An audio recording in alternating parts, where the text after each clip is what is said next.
And on this review, we tried the Balvenie Doublewood 12 years.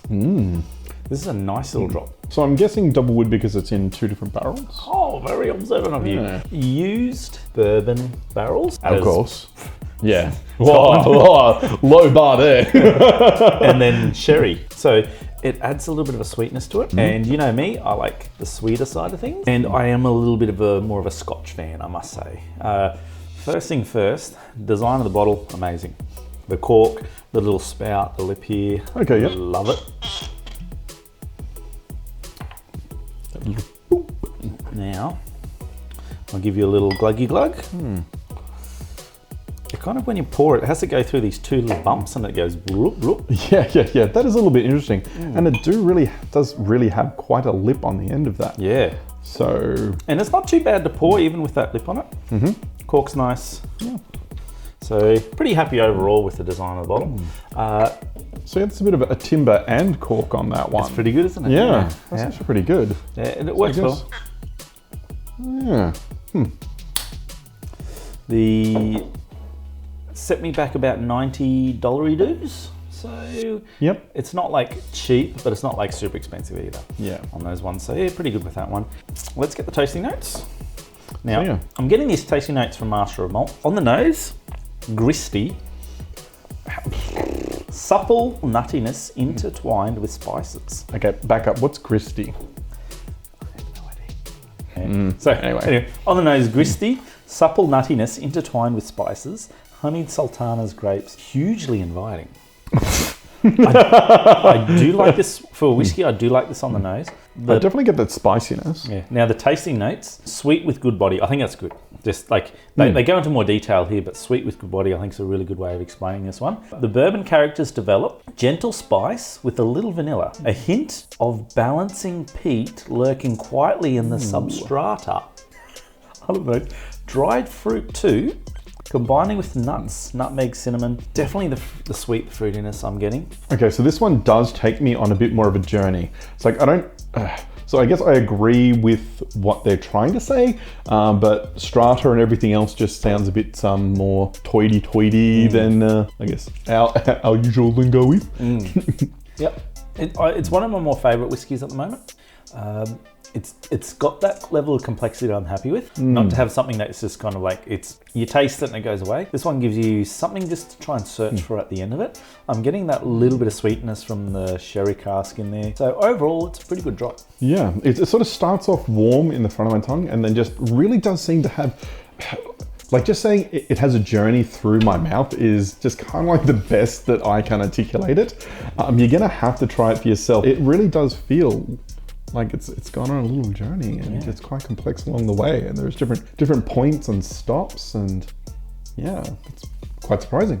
Yeah, I think I'm getting a little of that peatiness in there, but I'm definitely... A little bit smoky? Yeah, I'm definitely enjoying the more sherried type of whiskies lately. That slightly sweeter note to it. Inviting, I must be biased, I do really like this one. Yeah. And you know, I'm a bit more a fan of the whiskies anyway, so we got that happening for me.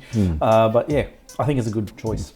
I actually don't mind this one for a whiskey. It doesn't hang around too long. It is a little bit sharp for me near towards the end, but it's very quick, and the next notes wash over it fairly quickly after that last little prick. But yeah, it's actually not too bad just to sip on its own. There's no real bite to it or anything else. So yeah, a good sipping whiskey, I think. Yeah, I think you're really right, spot on with that sharpness towards the end of it, and it evolves. I feel like it evolves. It starts off with one thing and evolves, which makes it so much more interesting than something that's really basic and plain. So it makes you kind of comfortable, give you something to think about. Yeah. And I have tried this on the rocks, and I quite like it chilled as well. It doesn't stand up as strongly to the cooler temperature, but it's still nice. Yeah, I guess because it's a little more mild in flavour. It's not super bold or anything like that. So it's definitely not face punchy like those ultra smoked peat monsters and stuff like that. From a scale of nope to shut up and take my money, even though it is a whiskey, I'd probably put it around a 3. Not half bad, not half good. So yeah, actually wouldn't mind having that again in the future. If someone brought out a Balvenie Doublewood, then I'm like, okay, yeah. They've got a few other interesting ones in their lineup. They've got a Caribbean cask, so that'd be really interesting to try as well.